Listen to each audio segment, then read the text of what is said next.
Oke, bismillahirrahmanirrahim. Assalamualaikum warahmatullahi wabarakatuh. Waalaikumsalam warahmatullahi wabarakatuh. Oke, baiklah Ananda semua. Sebelum kita mulai, marilah sama-sama kita bacakan basmalah. Bismillahirrahmanirrahim. Oke, tanpa memperpanjang tanpa memperpanjang waktu, ya silahkan yang pertama presentasi siapa? Saya, Pak. Oke, saya jelaskan alurnya. Yang pertama, saya persilahkan presentasi. Setelah selesai presentasi, ditutup presentasinya. Setelah selesai presentasi, nanti saya tunjuk penanya. Setelah pertanyaan selesai, nanti saya minta ditutup sesinya ya. Oke, silahkan yang pertama siapa? Saya, Pak. Oke, silahkan cepat.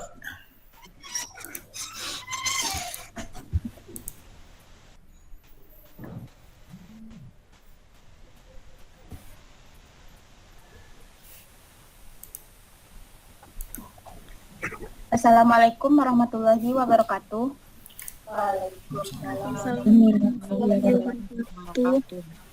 Baiklah, saya Hidayatul Sofyanis, NIM 37190339. Saya akan memulai presentasi saya yang berjudul Public Relation dan Strategi Komunikasi Pemasaran. Public relation itu dapat disimpulkan bahwa proses interaksi antara organisasi dengan masyarakat dalam menciptakan opini publik, menanamkan pengertian dan menumbuhkan motivasi dan menciptakan partisipasi publik. Tujuannya yaitu yang pertama membuat citra positif organisasi atau perusahaan di mata pihak eksternal atau masyarakat. Yang kedua, mendorong terciptanya hubungan baik, hubungan saling pengertian antara perusahaan organisasi dengan publik. Yang ketiga, menciptakan komunikasi yang harmonis antara perusahaan dengan masyarakat. Selanjutnya, strategi komunikasi pemasaran, yaitu rencana yang disatukan, menyuruh, terpadu, mengaitkan kekuatan strategi perusahaan dengan tantangan lingkungan yang dirancang untuk memastikan bahwa proses penyebaran informasi tentang perusahaan apa yang hendak ditawarkan pada pasar sasarannya.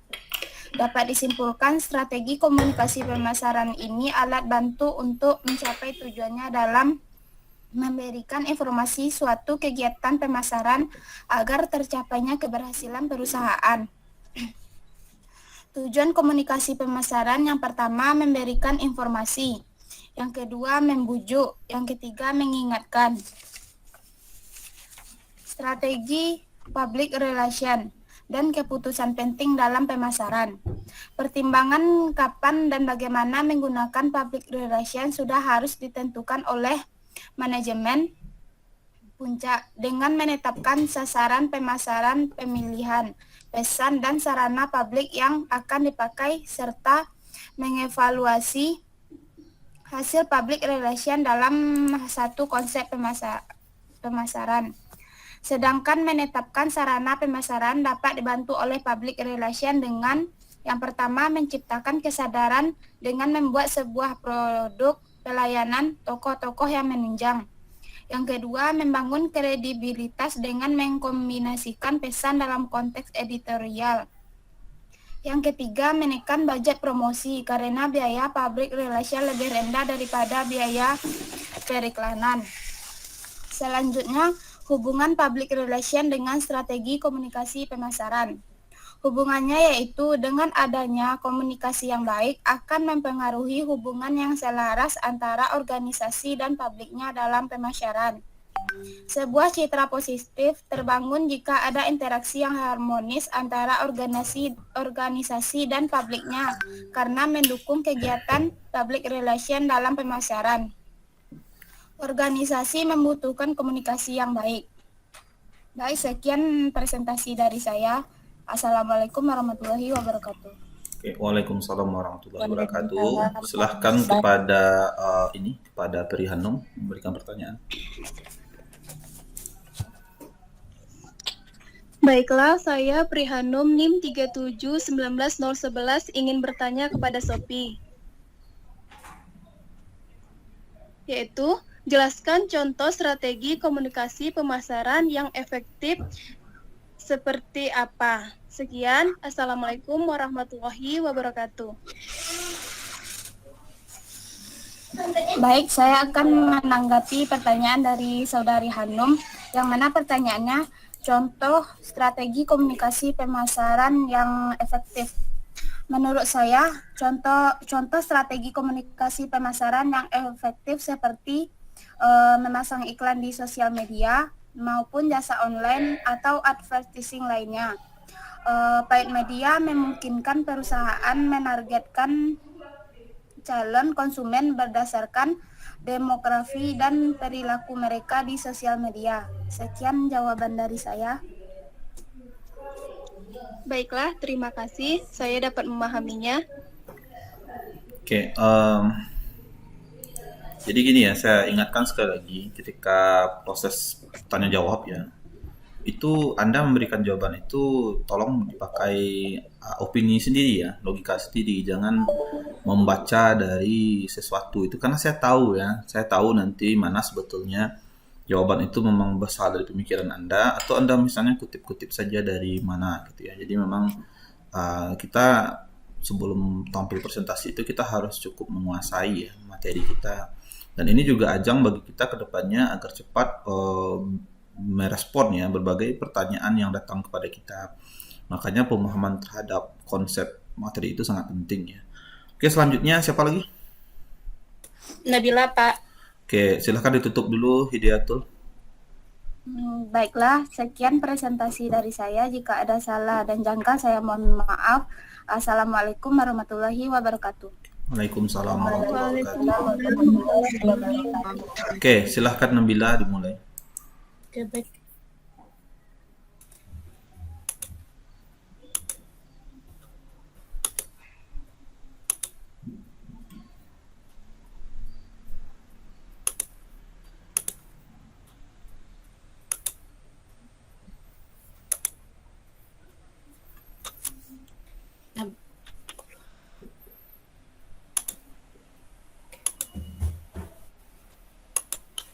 Oke, baik. Assalamualaikum warahmatullahi wabarakatuh. Baiklah, saya Nabila Magratila, NIM 37191019, akan memulai presentasinya tentang public relation dan komunikasi dakwah. Nah, public relation ini adalah individu yang merangkum keseluruhan komunikasi antar rencana, baik ke dalam maupun keluar antara organisasi dengan khalayak-nya, untuk mencapai tujuan-tujuan spesifik yang berlandaskan pengertian. Nah, seorang PR harus menyiapkan segala sesuatunya dan bersiap-siap terhadap hal-hal di luar harapan, karena akan terjadinya improvisasi di mana seorang PR yang profesional akan mudah berimprovisasi ketika terjadi hal di luar yang direncanakan. Nah, seorang PR ini ada dua, ada PR internal dan PR eksternal. Kalau PR internal ini ada dalam perusahaan, contohnya karyawan dengan atasan, antar sama karyawan. Lalu PR eksternal ini cakupannya lebih luas, yaitu berhubungan dengan masyarakat. Kemudian inti dari public relation ini ada komunikasi yang baik, ada news, media, sosial, advertising, society, dan semuanya itu bertujuan kepada audiensnya atau publiknya. Kemudian komunikasi dan komunikasi dakwah, bedanya, kalau komunikasi ini adalah pesan komunikator kepada komunikan melalui media yang dilakukan secara langsung maupun tidak langsung. Sedangkan komunikasi dakwah ini suatu bentuk komunikasi yang dimana seorang komunikator akan menyampaikan pesan-pesan yang bersumber dari ajaran Al-Quran dan Sunnah dengan tujuan orang lain tersebut dapat berbuat amal soleh sesuai dengan pesan-pesan yang akan disampaikan. Dan juga perbedaannya, sedangkan tujuan komunikasi ini pada umumnya ide-ide yang disampaikan tersebut akan ada perubahan sikap dan tingkah laku yang diharapkan, sedangkan tujuan komunikasi dakwah itu mengharapkan terjadinya perubahan atau pembentukan tingkah laku sesuai dengan ajaran agama Islam.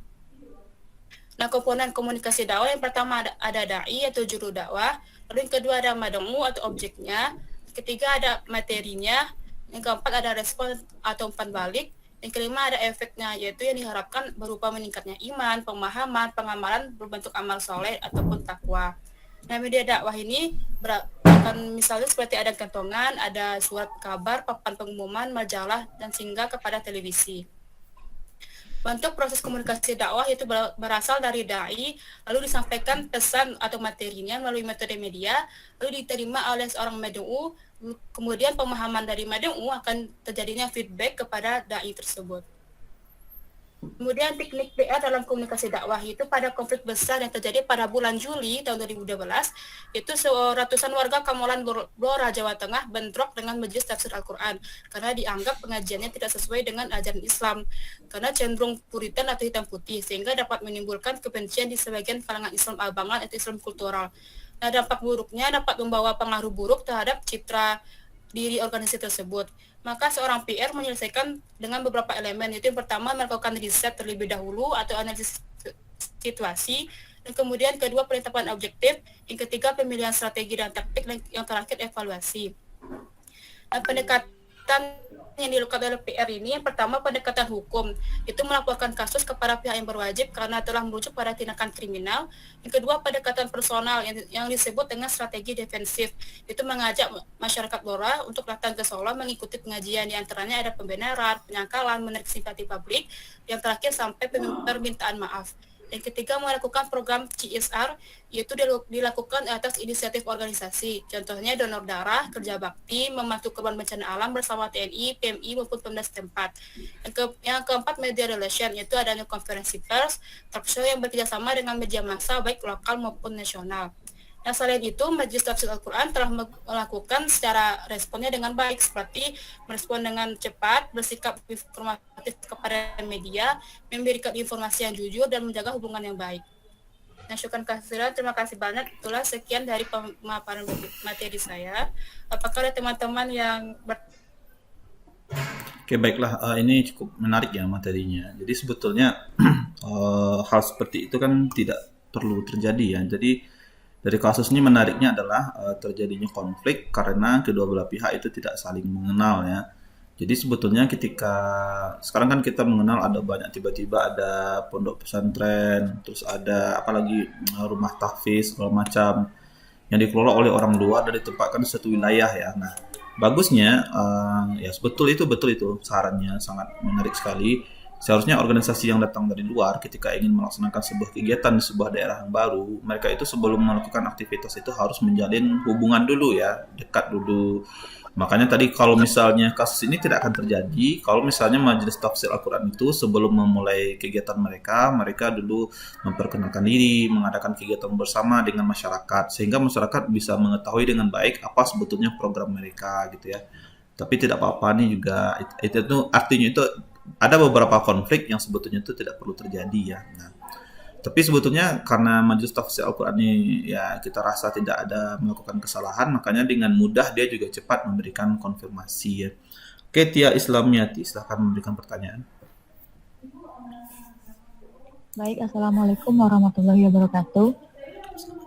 Saya Tia Islamiyati akan bertanya kepada Saudari Nabila. Dari pemaparan materi yang Saudari sampaikan, apa pentingnya posisi public relation terhadap komunikasi dakwah tersebut? Sekian, saya kembalikan kepada pemateri.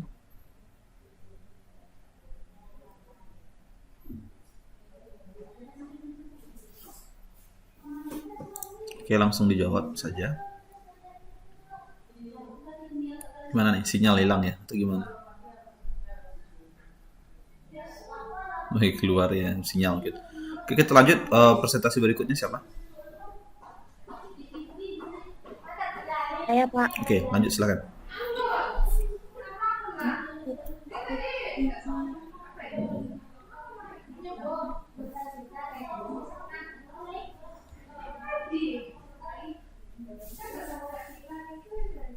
Assalamualaikum warahmatullahi wabarakatuh. Baiklah, saya Mita, NIM 3791023, akan menjelaskan materi tentang public relation dan etika komunikasi publik.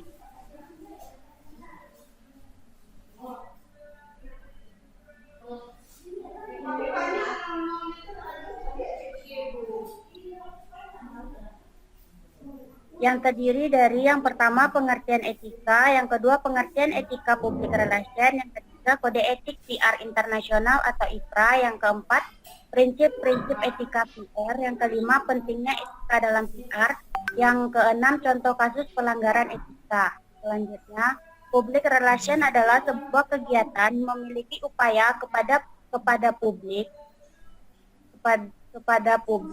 perencanaan dan berkelanjutan dengan tujuan memelihara niat baik atau goodwill dan hal-hal kegiatan yang baik atau kesepahaman atau onboarding.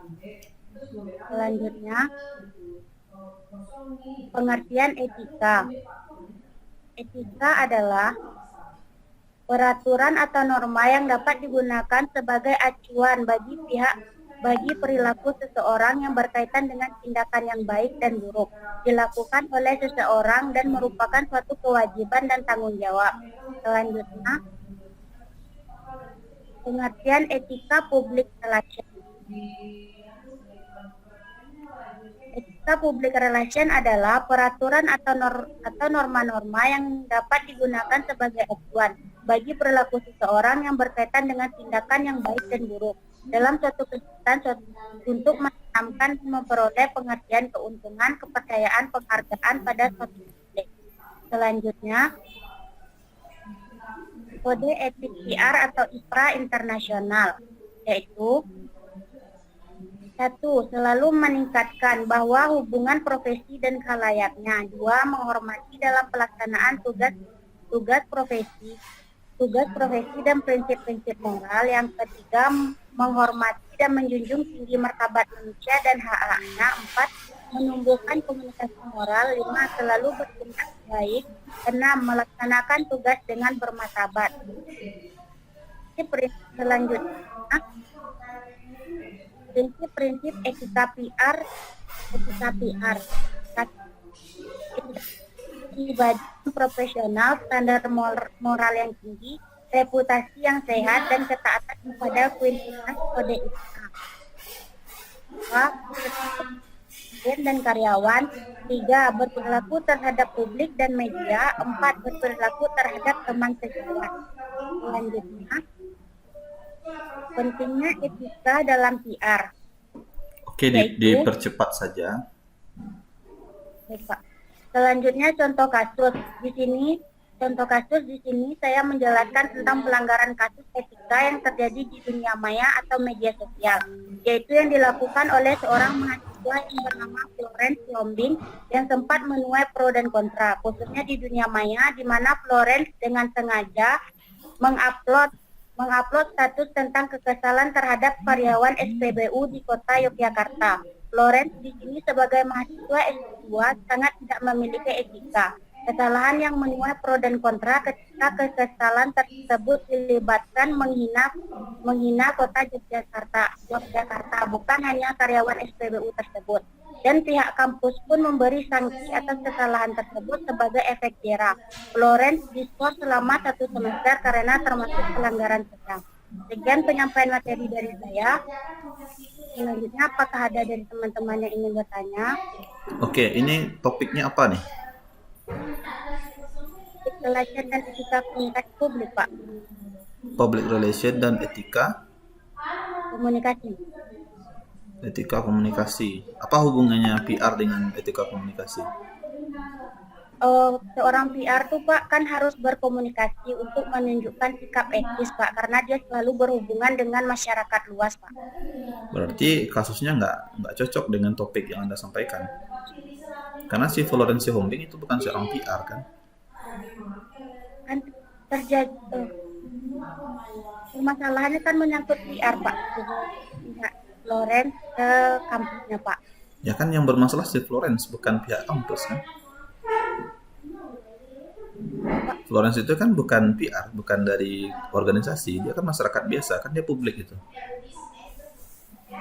Ini saya sampaikan sama Anda semua nih, karena saya dulu juga pernah ngebahas kasus Florence Hombing ini di kelas ya. Jadi dalam memilih kasus itu harus kita sesuaikan dengan topik. Kalau misalnya topiknya mengenai PR dan kode etik, ya kita harus memberikan contoh seorang PR yang tidak memiliki kode etik gitu. Misalnya ada seorang PR dalam sebuah perusahaan, dia menjadi juru bicara ya, tetapi dia tidak menampilkan bagaimana kode etik seorang PR gitu kan. Itu lebih cocok lagi kasusnya ya. Saya nggak bilang itu salah sih, tapi tidak tepat ya, tidak sesuai dengan topik yang kita ini kan ya. Oke, silahkan Mega Rahma Putri. Baiklah, dari pertanyaan dari materi yang Mita sampaikan, saya akan bertanya bagaimana cara menghindari pelanggaran etika di media sosial agar tidak terjadi kesalahan yang sama seperti apa contoh yang kasus Mita jelaskan. Bisa Mita jelaskan, sekian dari saya. Baiklah, saya akan menjawab pertanyaan kedua. Untuk sikap yang perlu kita miliki dari media sosial harus berhati-hati saat mengunggah atau ingin mengupload status. Jangan terbawa suasana hati, atau emosional saja. Yang kedua, selalu bersikap kritis, berpikir rasional. Ketiga, tidak membagikan berita hoaks. Jangan sesekali mencoba membagikan berita hoaks. Dan jawabannya saya kembalikan kepada Mega. Apakah sudah dapat memahami? Insya Allah, terima kasih kepada Mita atas jawabannya. Insya Allah saya pahami. Oke, Anda semua, tadi saya dipanggil sama Bapak Dekan, ada rapat mendadak. Tadi berarti yang baru selesai itu Hidayatul, Nabila, dan Mita ya. Nanti kalau misalnya rapat saya dengan Pak Dekan sudah selesai, nanti saya kasih tahu ya. Kalau misalnya nanti rapatnya jam 10, nanti saya kasih tahu siapnya jam setengah 11 ya. Kita siap-siap nanti ya. Oke, semuanya Bapak izin ya. Bapak izin dulu untuk live dan nanti kita lanjutkan. Terima kasih. Kita tutup dengan membacakan hamdalah. Alhamdulillah. Oke. Assalamualaikum warahmatullahi wabarakatuh.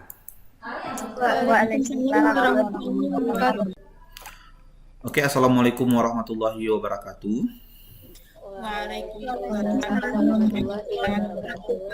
Marilah kita sama-sama ya membacakan Bismillahirrahmanirrahim. Bismillahirrahmanirrahim. Nah, kita masuk ya ke tahap kedua karena tadi ada Bapak ada keperluan ya. Bagi yang presentasi berikutnya dipersilahkan langsung saja. Baik, Pak.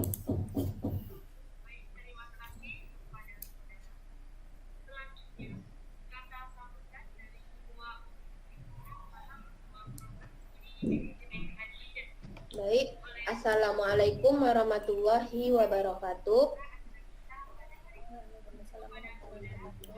Saya Mega Rama Putri, NIM 3719029 akan memaparkan materi yaitu Public Relation dan Citra Positif Brand Image Perusahaan.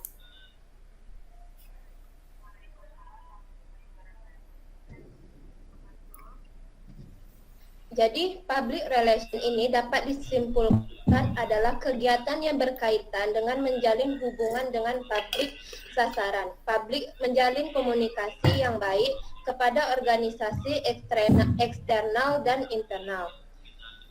Yang pertama, ikut dalam membuat mendefinisikan yang terutama nilai-nilai, prinsip, kebijakan, dan proses. Yang kedua, menggunakan jaringan atau disebut juga dengan networking. Yang ketiga, memberi analisa dan rekomendasi.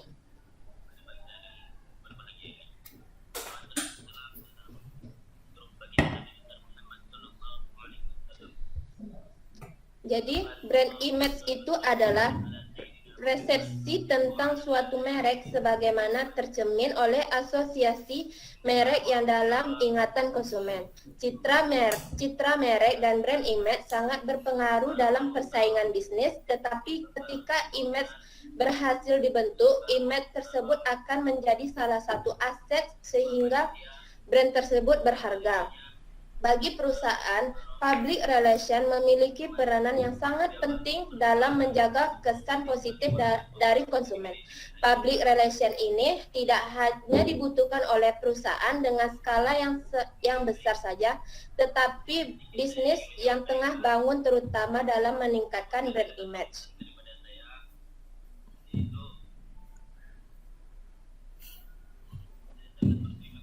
Jadi fungsi public relation dalam membangun brand image perusahaan pada dasarnya strategi public relation untuk meningkatkan brand image ini bertujuan agar sebuah brand bisa membentuk persepsi masyarakat, membangun rasa percaya masyarakat terhadap brand tersebut. Semakin bagus dan kuat yang dibangun, loyalitas dan ketertarikan konsumen untuk membeli semakin tinggi juga. Secara public relation berperan dalam menjaga hubungan baik dengan audiens. Tujuan ini adalah untuk membujuk masyarakat, investor, dan perusahaan untuk meyakinkan suatu pendapat terhadap persepsi tertentu. Hingga komunikasi dengan karyawan dalam membangun perusahaan.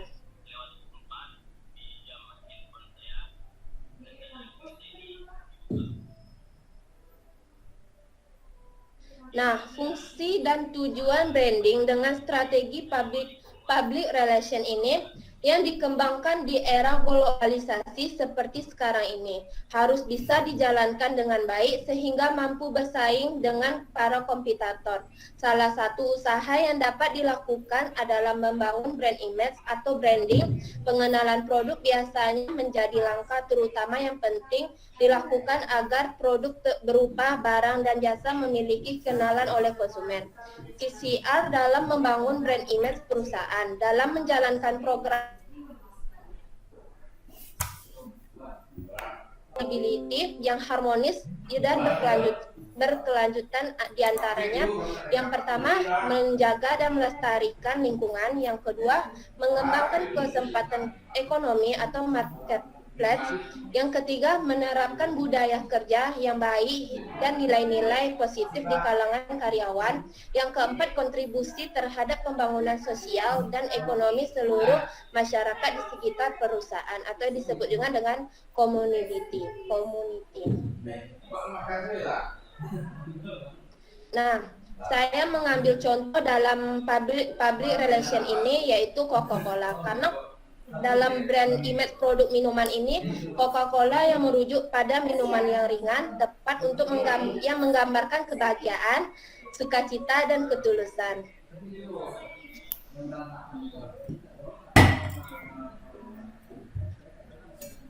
Nah, yang bertujuan untuk mengetahui bagaimana pengaruh brand image serta bagaimana variabel yang memiliki pengaruh dominan terhadap keputusan pembelian minuman Coca-Cola. Saya merujuk kepada di Kota Medan dengan variabel ini adalah corporate image, user image, dan product image. Coca-Cola Amatil Indonesia di Kota Medan ini merupakan perusahaan yang telah lama bergerak di bidang industri meminum penyegar dan telah menjadi market leader untuk minuman penyegar tersebut dengan gaya serta menampilkan sebagai minuman berimage kebersamaan. Brand image atau disingkat dengan citra positif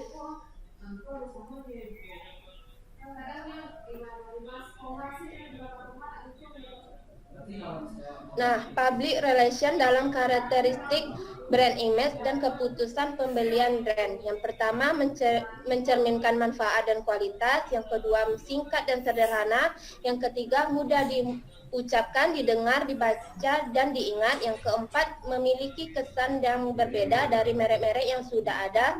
Yang kelima, mudah diterjemahkan ke dalam bahasa asing. Yang keenam, dapat didaftarkan dan mendapatkan perlindungan hukum sebagai hak paten dan hak cipta.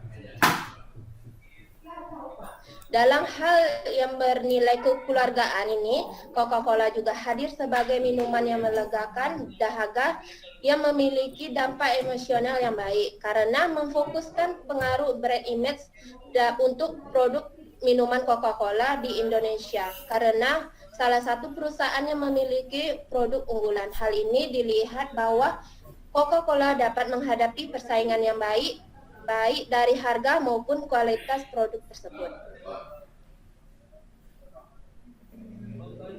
Sekian atas pemaparan dari saya. Apakah teman-teman ada yang ingin bertanya? Oke, silahkan. Siapa yang mau bertanya lagi?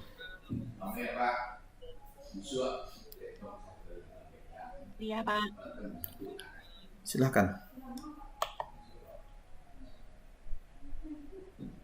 Baiklah, saya Liana Vitasari, NIM 3719007 ingin bertanya, bagaimana cara public relation berperan dalam meningkatkan brand image atau citra positif dalam perusahaan. Sekian, saya kembalikan kepada Mega. Baik Pak, saya izin menjawab pertanyaan dari Lia. Nah, dalam membangun branding public relation ini berperan untuk meyakinkan target audiens terkait persepsi terhadap produk yang terhadap brand tersebut. Public relation ini bisa juga berperan dalam klarifikasi mengembalikan nama sebuah perusahaan. Selain dengan strategi public relation ini meningkatkan brand, yaitu bisa sebagai sarana promosi, yaitu yang media sosial, yang pertama media sosial, iklan media massa, terus media elektronik yang disebut juga dengan iklan di televisi, di YouTube ada juga iklannya sebagai sponsor Coca-Cola, atau bisa juga dengan radio. Tapi kan kalau radio sudah tidak pakai lagi. Terus promosi seperti kaos, terus banner, poster. Terus dalam meningkatkan brand image ini, tentu strategi public relation ini salah satu yang sangat penting. Nah, dilakukan untuk menjadi salah satu solusi dalam sebuah nama produk menjadi lebih terkenal dan proses pemasarannya agak lebih mudah tersebut. Sekian dari saya akhiri. Assalamualaikum warahmatullahi wabarakatuh.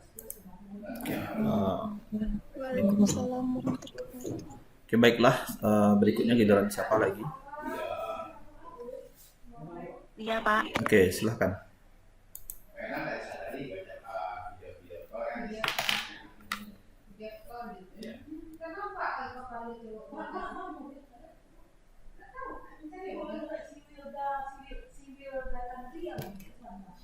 Baiklah, Assalamualaikum warahmatullahi wabarakatuh. Saya Lia Novitasari, NIM 3719007, akan menyampaikan materi tentang public relation dan komunikasi publik. Secara internal, public relation menyangkut komunikasi perusahaan dengan stakeholdernya, dan secara eksternal, public relation menyangkut komunikasi dan relasinya dengan masyarakat luas.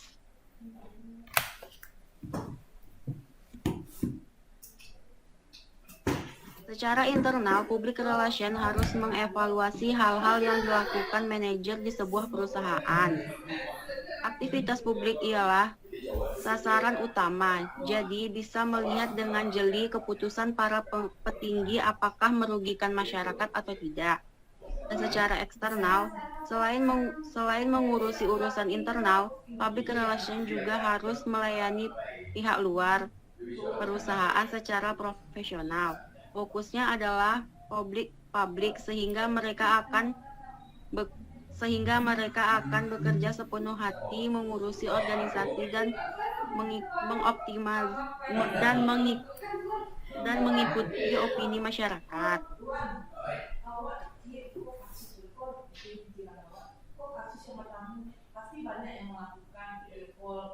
Alasan menggunakan public relation juga memungkinkan umpan balik kepada pihak sehingga masyarakat dapat dengan bebas mendapat pesan dari organisasi dan mengekspresikan apa yang mereka keluhkan. Public relation juga perlu terus mengevaluasi sehingga opini publik dapat dikontrol dengan baik.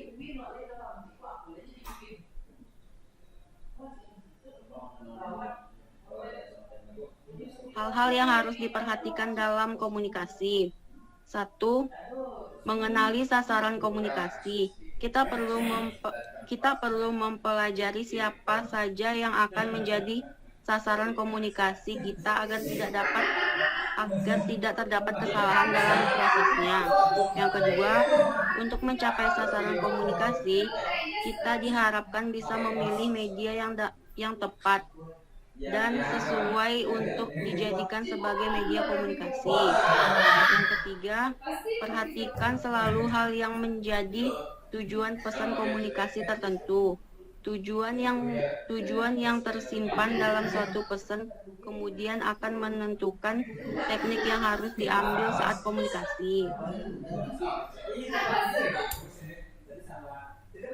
Hubungan public relation dengan komunikasi publik adalah profesi yang berhubungan dengan komunikasi di sebuah perusahaan, serta bagaimana menyelesaikan dan menjadi mediator bagi perusahaan tersebut.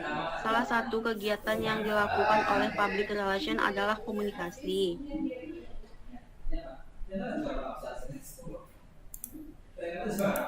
Sekian materi dari saya. Apakah ada teman-teman yang ingin bertanya? Siapa lagi yang mau bertanya? Nabila, Pak. Oke, silakan.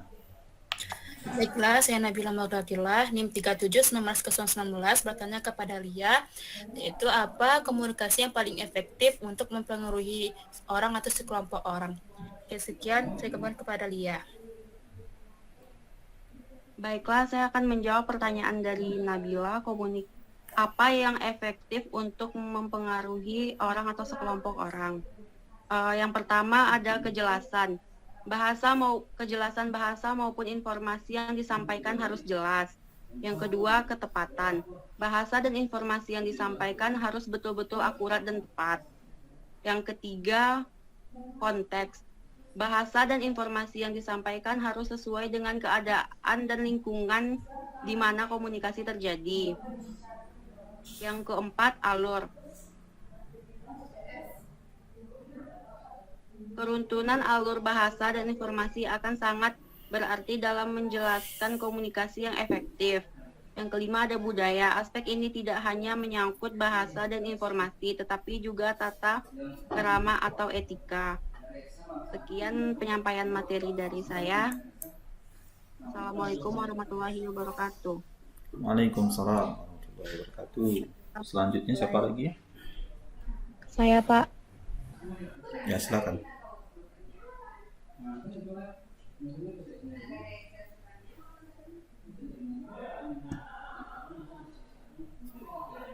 Sayanya siapa ini? Iya, Pak. Oke. Assalamualaikum warahmatullahi wabarakatuh. Saya Tia Islamiati, NIM 371901, Manajemen Bisnis Syariah 5A. Baik, di sini saya akan membahas tentang topik public relation tentang pelayanan publik. Topik public relation sendiri yaitu hubungan masyarakat atau sering disingkat HUMAS adalah praktik pengelola penyebaran informasi antar individu ataupun organisasi dan masyarakat. Dapat disimpulkan, PR adalah kegiatan yang berkaitan dengan menjalin hubungan baik dengan publik sasaran. PR sendiri menjalin komunikasi yang baik kepada organisasi eksternal maupun internal. Adapun tugas public relation di sini secara umum, yang pertama merencanakan, yang kedua mengarahkan, mengkoordinasi kegiatan yang dirancang untuk menciptakan dan menjaga citra publik yang baik atau meningkatkan awareness pada kliennya. Di sini seorang PR melakukan pembinaan relationship dengan semua pihak, baik pihak eksternal maupun pihak luar, pihak internal. PR tidak hanya membina hubungan baik dengan para pengunjung, melainkan seluruh pihak seperti pemerintah, investor, karyawan, perusahaan. Di sini peran public relation memiliki peran yang membangun dan menjaga citra perusahaan. Pentingnya penjagaan citra organisasi menjadi tanggung jawab seorang PR. Selanjutnya ada pelayanan publik. Pelayanan publik adalah segala bentuk jasa pelayanan, baik dalam bentuk barang publik maupun jasa publik, yang pada prinsipnya menjadi tanggung jawab dan dilaksanakan oleh instansi pemerintah pusat. Standar mutu pelayanan adalah ukuran yang telah ditentukan sebagai mutu pembakuan pelayanan yang baik dengan memperhatikan suatu mutu pelayanan. Fungsi dari pelayanan publik sendiri yaitu standar mutu pelayanan adalah ukuran yang telah ditentukan sebagai suatu pembakuan pelayanan dengan memperhatikan mutu suatu pelayanan. Dan dalam kasus topik public relation yang saya ambil, terdapat peran PR yang sangat membantu dalam mengatasi suatu permasalahan yang terjadi antara pihak rumah sakit dengan pihak keluarga pasien. Di sana PR sangat membantu dalam mengatasi percekcokan antara pihak rumah sakit dan pihak keluarga yang mempermasalahkan pemakaman pasien yang terinfeksi virus suspek COVID-19. Dengan melihat kasus tersebut, dapat disimpulkan PR dapat melakukan perannya sesuai dengan kasus yang dihadapinya, seperti memilih titik tengah dalam permasalahan tersebut, dan sesuai dengan topiknya yang saya ambil, PR telah memberikan pelayanan yang memuaskan karena dapat dilihat dari kasusnya tidak ada pihak yang dirugikan dari kasus tersebut. Sekian PPT saya paparkan. Wassalamualaikum warahmatullahi wabarakatuh. Waalaikumsalam warahmatullahi wabarakatuh ya. Pertama saya mau mengasih ini ya bukan catatan sih, saran ya untuk PowerPoint-nya. Kedepannya kalau kita ingin memberikan sebuah materi PowerPoint, ketika kita ingin mengangkatkan kasus itu, kita harus menjelaskan apa dan kenapanya gitu. Jangan kalau kita memberikan materi itu kayak misalnya ya dia ada konflik kayak gini, ya udah setelah itu baik ya orang dapat apa gitu kan. Artinya itu apa yang dipermasalahkan kayak kasus tadi misalnya yang dipermasalahkan oleh pihak keluarga dimakamkan COVID, karena belum tentu COVID gitu kan, akhirnya ya titik tengahnya gimana gitu. Artinya itu apa, keluarga maunya seperti apa harapannya, pihak rumah sakit seperti apa harapannya itu. Jadi nanti cara dia menentukan titik tengahnya itu apa, nah apa tipe solusinya itu, apa solusi yang ditawarkan, kenapa pada akhirnya keluarga menerima dan rumah sakit itu misalnya mengurangkan lah keketatan aturannya gitu kan. Jadi karena dalam konflik itu pasti ada semacam tarik ulur antara satu dengan yang lain gitu kan, ada prosesnya gitu ya. Jadi kalau misalnya kayak kemarin ada kasusnya, kan saya udah publish itu video dari presentasi yang kemarin ya, yang mengatakan kayak contoh misalnya kasusnya si ini yang dapat nilai saya kasih nilai 100 ya, si Khairunisa ya, dia itu menjelaskan kasus mengenai ada pelecehan terjadi di kereta api ya. Nah di sini nampak dia menjelaskan bagaimana respon dari pihak kereta api itu secara detail ya. Akhirnya ya prosesnya lalu masyarakat meresponnya. Jadi ketika kita menceritakan kasus itu ya tolong ya kasusnya itu jelas yang kita ceritakan itu. Jadi tidak hanya sekedar masalahnya ini ya udah selesai kan, orang nggak dapat jadinya. Dan ini juga saya pesan juga untuk kelompok yang tampil di hari Kamis besok dan Jumat besok juga kalau ingin membawa kasus ya. Jadi ada 2 catatan untuk kasus hari ini ya. Yang pertama, kasus yang dibawakan itu harus sesuai dengan topik ya. Nah, yang kedua yaitu kasusnya itu diceritakan dengan baik ya, dengan detail, dengan jelas sehingga orang dapat konsepnya apa dari sana gitu. Oke, untuk pertanyaan, siapa yang mau bertanya? Saya, Pak. Oke, silakan. Baik, saya Hidayatul Sofyanis, NIM 3719039. Saya akan bertanya kepada Saudari Tia, apa strategi yang dilakukan PR dalam melakukan pelayanan publik dalam kasus yang disebutkan? Sekian pertanyaan dari saya. Baik, terima kasih kepada saudari yang telah bertanya. Di sini menurut saya strategi yang dilakukan seorang PR yang pertama yaitu mencari informasi yang jelas tentang permasalahan yang terkait antara pihak keluarga dan pihak rumah sakit. Setelah mendapatkan informasi yang jelas, tentunya seorang PR mencari solusi atau jalan keluar dari permasalahan tersebut. Dan solusi yang diambil PR tentunya menentukan apakah perannya berhasil ataupun tidak dalam memecahkan suatu permasalahan antara konflik rumah sakit dan keluarga tersebut. Setelah mendapatkan solusi yang jelas, tentunya PR akan setelah mendapatkan solusi yang jelas, tentunya di sini PR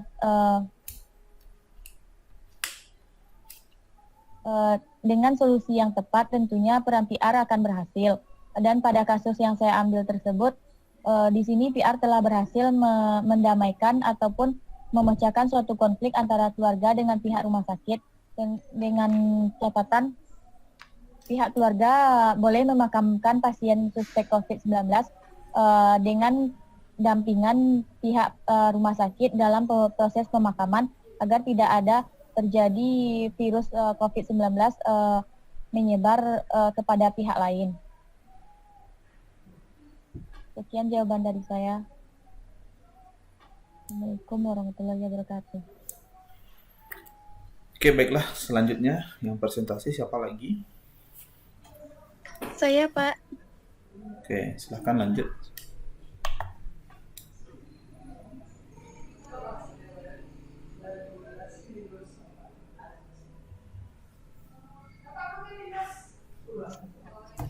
Baiklah, Assalamualaikum warahmatullahi wabarakatuh. Saya Prihanum NIM 3719111. Presentasi saya mengenai Public Relation dan Promosi Budaya. Nah, yang pertama, pengertian public relation yaitu seni atau ilmu pengetahuan sosial untuk menganalisis kecenderungan, memprediksi konsekuensi, menasihati para pemimpin organisasi dan melakukan program yang terencana mengenai kegiatan-kegiatan yang melayani baik kepentingan organisasi maupun publik ataupun umumnya. Selanjutnya, fungsi public relation dalam promosi yang pertama menciptakan kerjasama antara dua pihak atau lebih, di mana public relation akan bekerja sama dengan masyarakat ataupun dengan dinas pariwisata. Yang kedua, menjalin hubungan yang harmonis. Yang ketiga, membuat citra yang baik, yaitu mengenai perusahaan dan bentuk opini publik mendukung promosi. Yang keempat, mempengaruhi eksistensi budaya.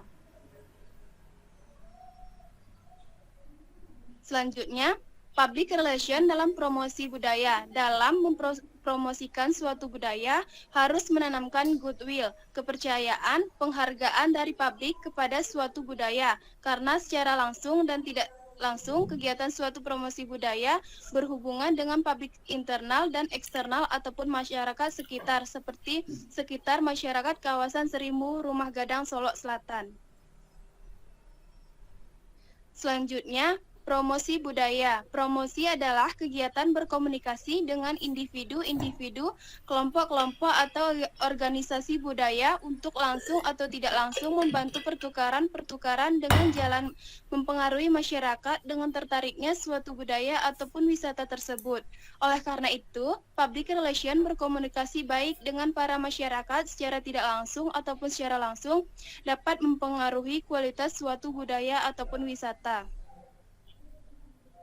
Tujuan public relation dalam promosi budaya yang pertama, memperkenalkan jasa-jasa dan produk yang dihasilkan seluas mungkin dan semenarik mungkin. Yang kedua, memberikan kesan daya tarik sekuat mungkin dengan harapan agar masyarakat tertarik dengan budaya yang dipromosikan. Yang ketiga, menyampaikan pesan yang jujur serta menunjuk harapan-harapan yang tinggi untuk lebih baiknya untuk suatu budaya. Nah, strategi public relation dalam promosi menurut Ahmad S. Adnan Putra, yaitu seseorang public relation dalam menjalankan fungsinya perlu memiliki strategi agar dapat menjangkau sasaran baik internal ataupun eksternal secara terencana. Strategi praktis public relation yaitu pendekatan ke masyarakat, persuasif, edukatif, tanggung jawab sosial public relation, dan kerjasama dan pendekatan koordinator. Nah, dalam strategi yang lazim, public relation menyampaikan kebijakan manajemen kepada publiknya dan menyampaikan opini publik untuk manajemen. Oleh karena itu, keberhasilan suatu organisasi di mata publik yaitu terciptanya hubungan yang harmonis sehingga public relation sangat mudah untuk mempromosikan suatu budaya ataupun wisata. Dan public relation strateginya sangat hati-hati memperoleh hasil nyata tanpa adanya suatu praktisi public relation. Nah, strategi pengembangan public produk pariwisata dengan public relation. Objek dan daya tarik wisata adalah suatu bentuk dan aktivitas dan dibaca kesimpulannya saja, jangan dibaca semuanya. Apa poinnya? Baik, Pak. Dengan menggunakan strategi full dan fast strategi, yaitu upaya diharapkan menimbulkan rangsangan kepada halayak untuk memperkembangkan wisata. Selanjutnya, Nabila.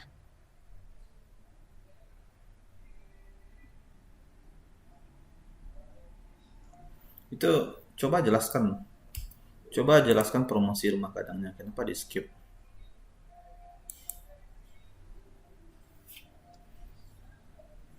Sebelumnya Nabila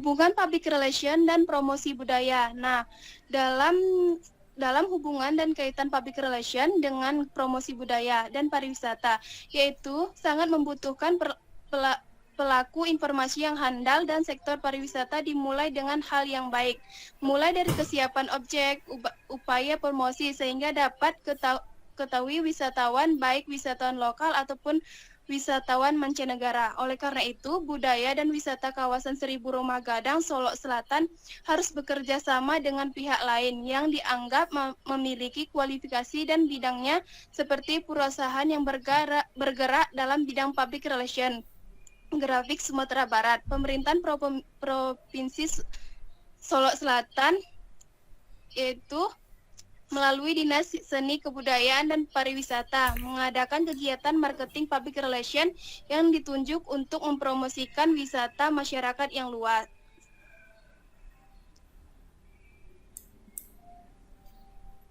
Oke. Tutup saja.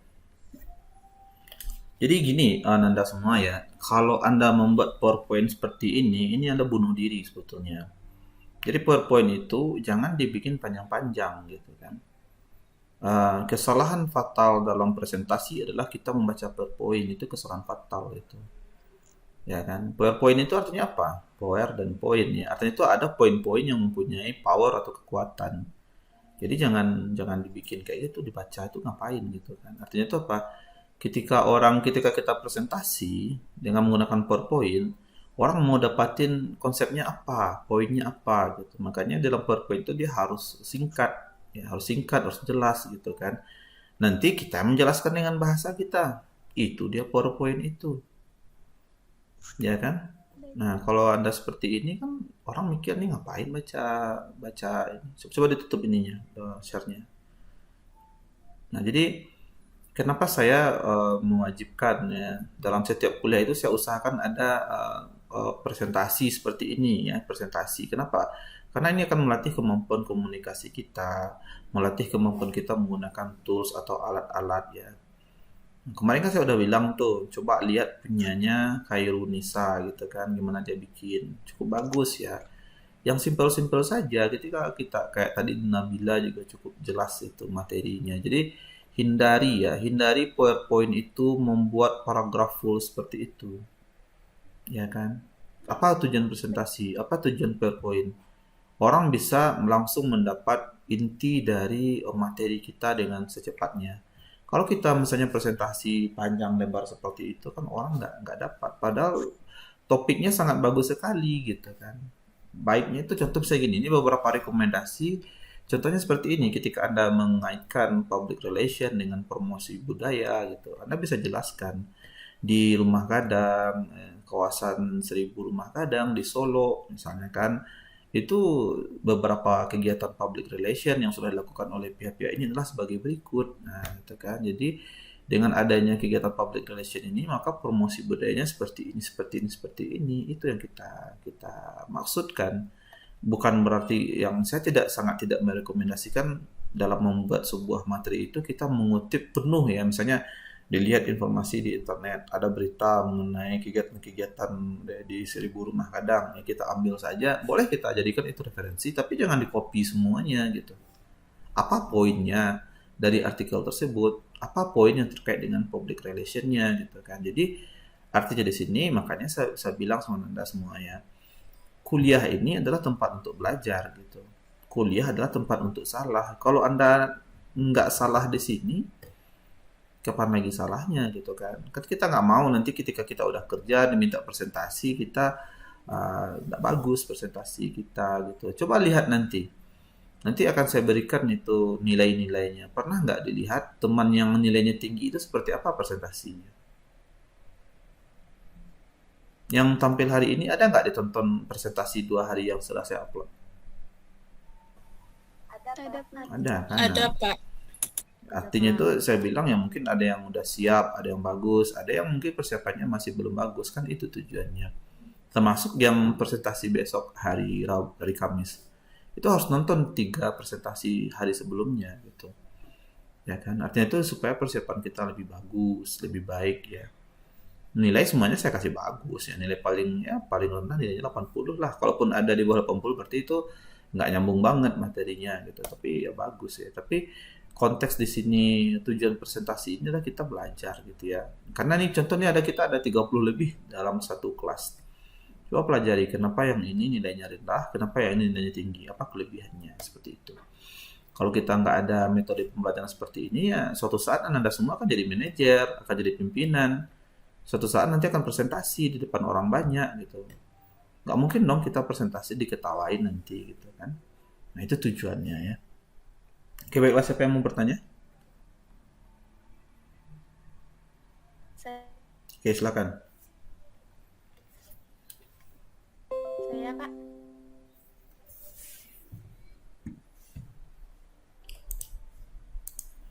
Ya silahkan.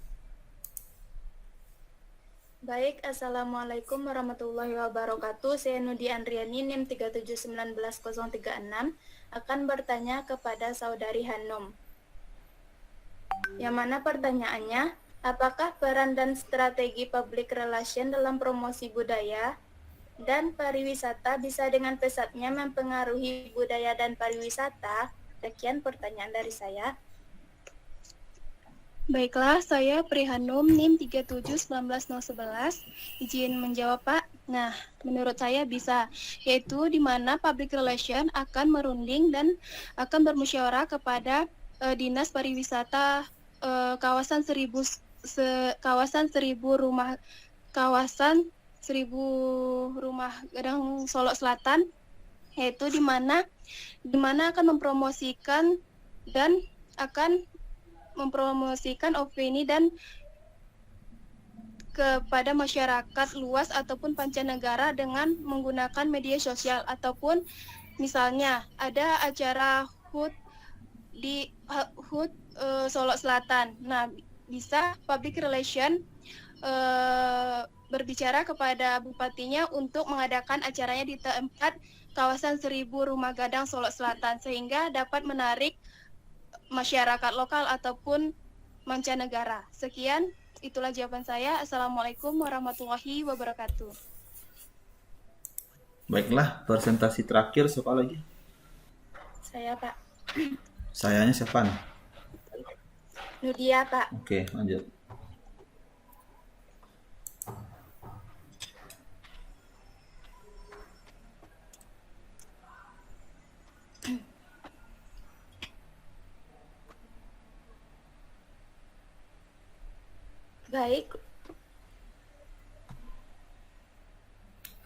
Baiklah, Assalamualaikum warahmatullahi wabarakatuh. Saya Nudi Andriani, NIM 3719036 dari Prodi Manajemen Bisnis Syariah.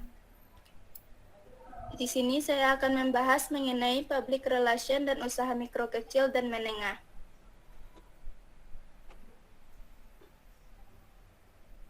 Yang pertama public relation. Pengertian public relation adalah proses interaksi di mana public relation menciptakan opini publik sebagai input yang menguntungkan kedua belah pihak dan menanamkan pengertian, menumbuhkan motivasi dan partisipasi publik yang bertujuan menanamkan keinginan baik, kepercayaan, saling adanya pengertian. Lanjutlah. Pengertian khususnya adalah manajemen yang membantu membangun dan memelihara komunikasi bersama, pengertian, dukungan, dan kerjasama antara organisasi dan publik, melibatkan masalah manajemen, membantu manajemen untuk mengetahui dan merespon opini publik. Lanjut.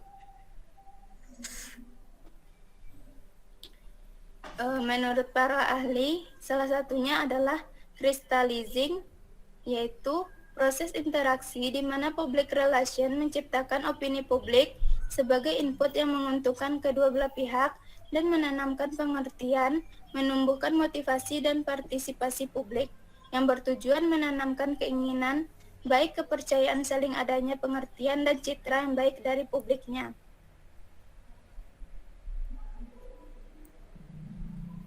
Selanjutnya, fungsi dari public relation. Yang pertama, mengetahui secara pasti dan mengevaluasi pendapat umum yang berkaitan dengan perusahaannya. Yang kedua, menasihati para eksklusif mengenai cara-cara menangani pendapat umum yang timbul. Dan yang ketiga, menggunakan komunikasi untuk mempengaruhi pendapat umum. Selanjutnya, usaha mikro, kecil, dan menengah adalah kegiatan usaha atau bisnis yang dijalankan oleh individu, rumah tangga, maupun badan usaha kecil.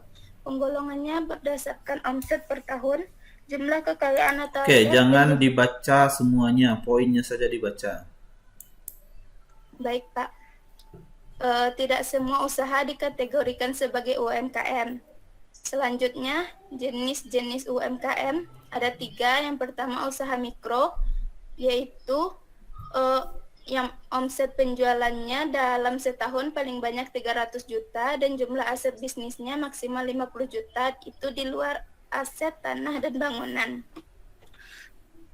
Contoh dari UMKM mikro adalah pedagang kecil di pasar, usaha pangkas rambut, pedagang asongan, dan sebagainya. Selanjutnya, usaha kecil yaitu yang kategori usahanya memiliki kekayaan bersih antara 50 juta sampai dengan 500 juta. Lalu penjualan per tahun antara 300 juta sampai 2,5 miliar. Contoh UMKM kecil adalah usaha binatu, restoran kecil, bengkel motor, catering, usaha fotokopi, dan sebagainya. Selanjutnya, usaha menengah ada yang sudah mencapai 500 juta per tahun. Usaha menengah memiliki kriteria omset penjualan sebesar lebih dari 2,5 miliar sampai 50 miliar per tahun. Contohnya, perusahaan pembuat roti skala rumahan, restoran besar, hingga toko bangunan. Selanjutnya, hubungan public relation dan UMKM, yaitu hubungan masyarakat atau yang lebih dikenal dengan public relation memiliki kaitan yang sangat berhubungan erat dalam berwirausaha. Perannya sangat membantu para pelaku usaha kecil, menengah, juga usaha mikro dan menengah untuk mencapai tujuan yang telah ditetapkan baik secara finansial dan juga penjualan. Selain itu, peran PR juga mendukung dalam pemasaran sebuah produk sehingga PR telah menjadi bagian dalam strategi pemasaran. Sekian, terima kasih. Oke, saya berikan catatan dulu ya. Pertama ya, yang namanya PowerPoint itu PowerPoint, bukan paragraf ya. Contoh kayak tadi, usaha kecil, apa itu? 1, omsetnya dari segini sampai segini, asetnya segini, selesai. Apa itu usaha kecil? Menurut peraturan perundang-undangan nomor sekian. 1, ciri-cirinya itu apa? 1, penjualannya segini. 2, asetnya segini. Usaha menengah segini-segini. Begitu juga, apa kaitan antara PR dengan UMKM? 1, ini poinnya. 2, ini poinnya. 3, ini poinnya, gitu kan. Jadi ketika kita membacakannya, orang melihat, oh ya ada 3 ya kaitan. Tadi kan terakhir kan tidak tampak itu. Ada apa sih poinnya, hubungannya itu kan tidak nampak. Ya, jadi kalau kita bikin poinnya 1, 2, 3, nggak nampak. Apalagi kalau misalnya gini, PR, apa kaitan PR dengan PR dengan UMKM? 1, meningkatkan omset, koma, ya kan? Jadi topik itu meningkatkan omset, koma, dengan cara ini. Yang kedua, meningkatkan publisitas, koma, jelaskan gitu. Jadi yang meningkatkan penjualan kita tebalin. Nah, terus kita lanjutkan penjelasannya. Jadi artinya itu apa? Artinya itu dalam presentasi ini kita bisa menjelaskan dengan lebih baik ya. Jadi ketika kita presentasi, itu tujuannya itu adalah audiens, bukan untuk kita. Ya kan? Bagaimana kita presentasi itu audiens bisa dengan mudah dan cepat menanggapinya. Kayak tadi saya lihat di presentasi kali ini ada presentasi 8 orang yang agak lebih mending itu punyanya Nabila, tapi menurut saya itu masih agak cukup kepanjangan ya, tapi ya dipresentasikan cukup bagus lah. Jadi dalam presentasi itu hindari menggunakan terlalu banyak kata. Kalau bisa gunakan gambar ya. Seperti itu ya untuk Anda semua. Oke, siapa tanggapan terakhir? Pertanyaan terakhir? Oke, silakan. Baiklah, saya minta NIM 3719-023 ingin bertanya kepada pemateri. Menurut pemateri, apa keuntungan memiliki public relation bagi UMKM? Terima kasih kepada Mita atas pertanyaannya. Saya akan menjawab pertanyaan dari saudari Mita, yang mana pertanyaannya apa keuntungan memiliki public relation bagi UMKM. Jadi keuntungannya public relation bagi UMKM, dengan adanya public relation dapat meningkatkan citra baik bagi UMKM itu, dan apabila citra baiknya terhadap produk kita terus meningkat, maka hal tersebut akan mempermudah kita untuk melakukan iklan. Dan dengan adanya public relation, kita dapat mengenali semua pelanggan yang berpotensial, mengetahui dan menanggapi kebutuhan mereka, dan tak kalah penting berkomunikasi dengan mereka, sehingga pelaku UMKM bisa mengeluarkan produk sesuai kebutuhan para konsumen. Sekian jawaban dari saya. Oke, baiklah semuanya. Sebelum saya tutup, apakah ada pertanyaan? Pak, mohon maaf Pak. Nabila Pak. Oke, silahkan mentari dulu. Apa pertanyaannya? Pak, boleh saya tampil Pak?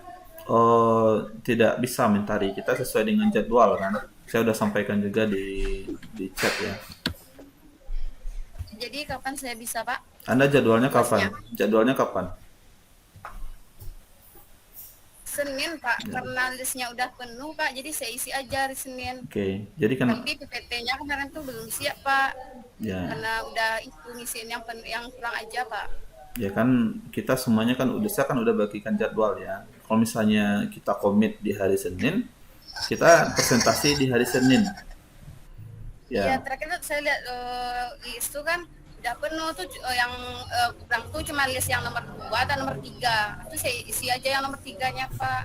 ya kan, Kayaknya PPT-nya tuh belum siap. ya kan Anda kan ketika minta di hari Senin berarti Anda siap presentasi di hari Senin.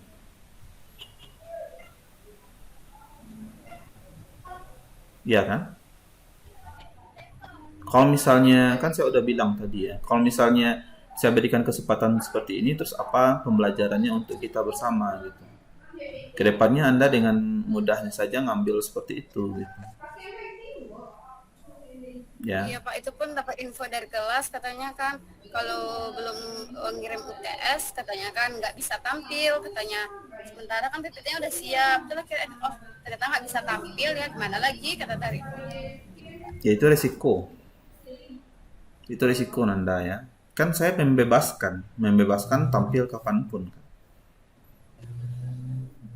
Ya kan, kalau Anda pilih hari Senin berarti Anda harus siap hari Senin gitu.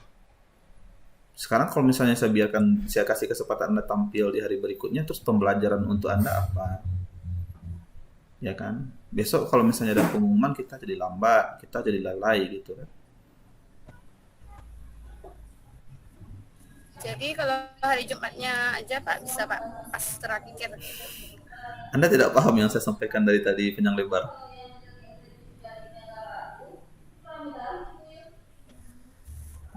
Gimana Mentari, paham nggak dengan yang saya sampaikan dari tadi panjang lebar gitu? Kalau kita udah memilih di hari itu, kita komit di hari itu gitu. Kalau kita nggak tampil ya udah, kita harus siap dengan risiko kita kehilangan gitu kan. Bisa nggak saya kasih kesempatan? Bisa gitu. Tapi pembelajaran untuk Mentari nanti apa gitu? Kedepannya nanti kalau Mentari ketemu dengan hal seperti ini ya Mentari bakal seperti ini lagi gitu. Enggak, itu kan karena salah info Pak. Ya kenapa kita bisa salah info? Kenapa yang lain nggak salah info? Yang tampil hari Senin kan banyak tuh. Kan nggak cuma Mentari yang tampil di hari Senin. Nggak salah, ada satu lagi teman Pak yang belum ngisi list. Terus? Kalau enggak Pak gabung aja berdua gitu. Maksudnya? Sama yang belum ngisi list tuh ya. Ini saya udah berbaik hati loh ya. Saya udah berbaik hati nih mengasih Dan lagian kan tugas dan lagian penilaian untuk UAS kan skornya rendah. Skor yang lain kan masih tinggi. Ya kan? Anda kalau misalnya mau coba-coba yang lebih lanjut dengan saya juga boleh gitu kan. Saya udah ngasih banyak kompensasi, kemudahan. Di kelas saya juga udah bilang kan, nilai saya berikan sangat tinggi gitu. Ya, jarang yang mendapatkan nilai di bawah 80. Tapi kalau mau dicoba saya memberikan nilai yang lebih ekstrim silahkan saja gitu. Kalau mau dicoba kesabaran saya juga boleh gitu. Janganlah, Ya Pak. maksudnya saya juga ada batasnya gitu kan. Kalau saya dipaksa-paksa, kalau saya disasak-sasak kayak gini, saya juga jadi nggak nyaman jadinya kan. Ada batasannya juga. Coba lihat itu Nanda semua gitu. Dengan gampangnya nilai 100 dikasih, dengan gampangnya nilai 95, 90 dikasih gitu kan. Ya kan. Nah, bisa nggak dikasih kesempatan kedua? Bisa aja. Tapi pembelajaran untuk mentari apa? Ya, kedepannya kalau mentari ketemu hal kayak gini, mentari gampangkan saja kan. Ya, mentari tidak ikut dengan aturan, dengan kesepakatan, ya kan. Mentari tidak cepat merespon info-info yang ada di grup gitu kan. Kita harus siap dengan konsekuensinya gitu, ya kan. Jadi Pak, gimana nggak bisa jadi itu Pak UASnya? Kalau dari tadi saya ngomong panjang lebar, kesimpulannya apa? Apa perlu saya jelaskan lagi?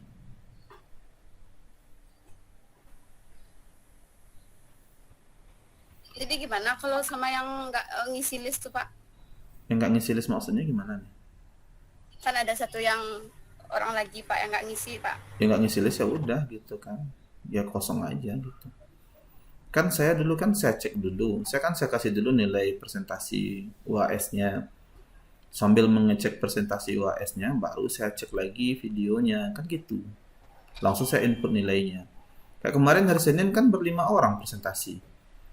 Bertiga orang yang cuma ngasih listnya. Yang 2 orang lagi kan saya cuekin aja tuh di grup. Ini listnya Pak, ini listnya Pak. Ya bodo amat gitu kan. Kan saya mintanya hari Senin. Kan saya input nilainya hari Senin gitu kan. Jadi kalau misalnya dosen kita itu minta cepat, tolong dikasih cepat. Seperti itu gitu. Ya kalau mereka udah presentasi. Kalau nilai UTS-nya videonya saya cek ya saya bisa cek kapan aja gitu kan.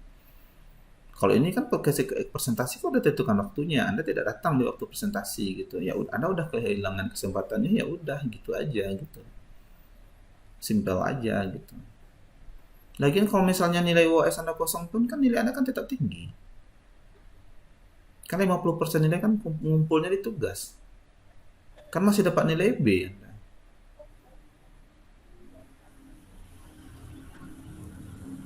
Terus marah Anda sama saya. Itu salah saya nih.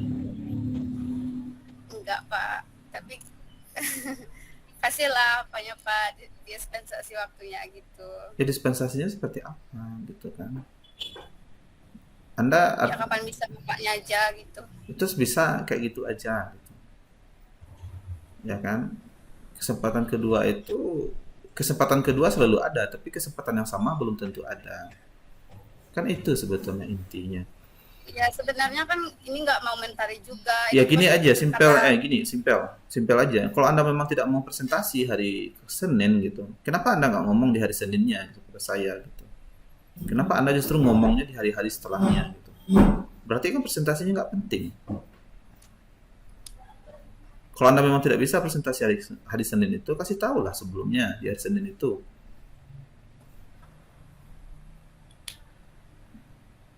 Kan waktu saya nggak penting, kan itu maksudnya. Anda udah ngisi jam presentasinya jam segitu. Udah diberikan kepercayaan di jam segitu. Sekarang yang menyanyiakan kepercayaan itu siapa? Saya atau Anda nih? Saya, Pak. Dan ketika nilai UAS Anda kosong pun, kan Anda masih dapat nilai B. Gitu. Kan tidak D nilai Anda, kan tidak C nilai Anda. Coba cek nanti.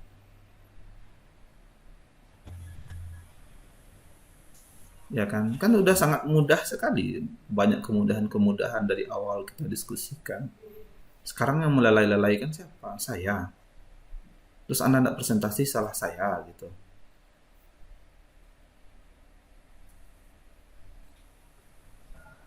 Ya kalau memang itu risikonya, kita harus siap dengan risikonya gitu. Bisa nggak saya kasih Anda presentasi berikutnya? Bisa. Cuma pelajaran itu apa nanti gitu. Ya Anda kalau misalnya ada keadaan-keadaan di masa depan yang seperti ini, Anda kan tetap tidak mempedulikannya. Anda tidak akan peduli dengan hal seperti itu gitu. Kan berulang kali di kelas saya bilang kan, kampus tempatnya berbuat salah gitu. Silahkan buat salah sebanyak apapun di kampus gitu. Biar nyadar salahnya. Nanti kalau kita udah sarjana, udah tamat, jangan diulang kesalahan seperti itu. Kan itu sebetulnya. Sekarang kalau saya kasih aja kesempatan kepada Anda, terus apa pelajaran buat Anda? Kedepannya kan ngulang-ngulang hal seperti itu. Ya kan, ini saya lagi ngerekam loh sebetulnya gitu kan. Jadi sebetulnya saya nggak ini ya, nggak begitu suka lah hal seperti ini direkam. Nah, jadi kayak gitu mentari ya. Saya bisa sebetulnya ngasih kesempatan kedua, tapi ya apa bedanya Anda dengan teman Anda yang lain gitu. Kan saya nggak menghormati teman Anda yang lain. Teman Anda yang lain tepat waktu mengikuti instruksi gitu. Terus Anda tidak mengikuti instruksi. Nggak bisa seperti itu gitu.